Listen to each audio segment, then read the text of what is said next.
Hello friends, நம்ம இன்றைக்கி பார்க்க போகிறது ஆடிவெள்ளி ஸ்பெஷலாக ரவா அல்வா. இது வந்து வடநாட்டில் மக்கண்டி அல்வான்னு சொல்லுவாங்க. ரவை வந்து நம்ம வந்து கேசரி மாதிரி செஞ்சு நம்ம பார்த்துருப்போம்.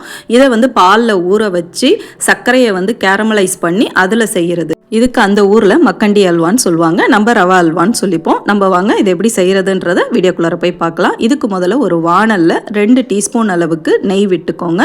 நெய் விட்டுட்டு 1 கப்பு ரவை எடுத்திருக்கேன். அந்த ரவையை இது வறுத்த ரவை தான் இருந்தாலும் இப்போ லைட்டாக வந்து நம்ம நெய்யில் வறுத்து எடுத்துக்கலாம். நம்ம சேனலில் போன வருஷம் ஆடி வெள்ளிக்கு ரவா பால் கேசரி போட்டோம். அதே மாதிரி தான் இதுவும் கிட்டத்தட்ட. ஆனால் இந்த சர்க்கரை மட்டும் அதில் கேரமலைஸ் பண்ணி சேர்க்க போகிறோம். நெய் வந்து அதிகமாக சேர்ப்போம். அவ்வளோதான் இதுக்கும் அதுக்கும் வித்தியாசம். இப்போ வந்து வறுத்த ரவையை ஒரு பவுலில் மாற்றிட்டு நம்ம எந்த கப்பில் ரவை எடுத்தோமோ அந்த கப்பில் 2 கப்பு காய்ச்சி ஆறின பால் சேர்த்துக்கோங்க. இது சூடாக சேர்க்காதீங்க, கொஞ்சம் ஆறி இருக்கிற பாலாகவே சேர்த்து நல்லா இந்த மாதிரி கலந்து விட்டுட்டு ஒரு அரை மணி நேரம் இதை நல்லா ஊற விட்டுடுங்க. இது ஊறி வரட்டும். இப்போ சர்க்கரையை வந்து எப்படி கேரமலைஸ் பண்ணுறதுன்றதை நம்ம பார்த்துடலாம்.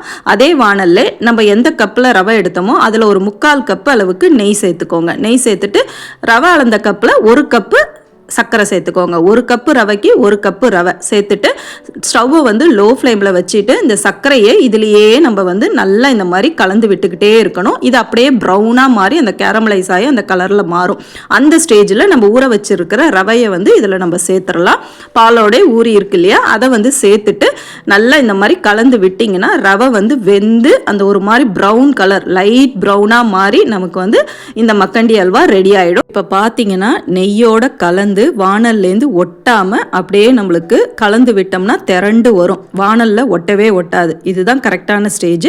இந்த ஸ்டேஜில் நான் கொஞ்சம் நட்ஸை வந்து ஸ்லைஸ் பண்ணி வச்சுருக்கேன், பாதாம் முந்திரியை. அதை வந்து இது கூட சேர்த்துக்கிறேன். சேர்த்துட்டு நல்லா கலந்து விடுங்க. அதை நெய்யில் வறுக்கணும்னு அவசியம் இல்லை.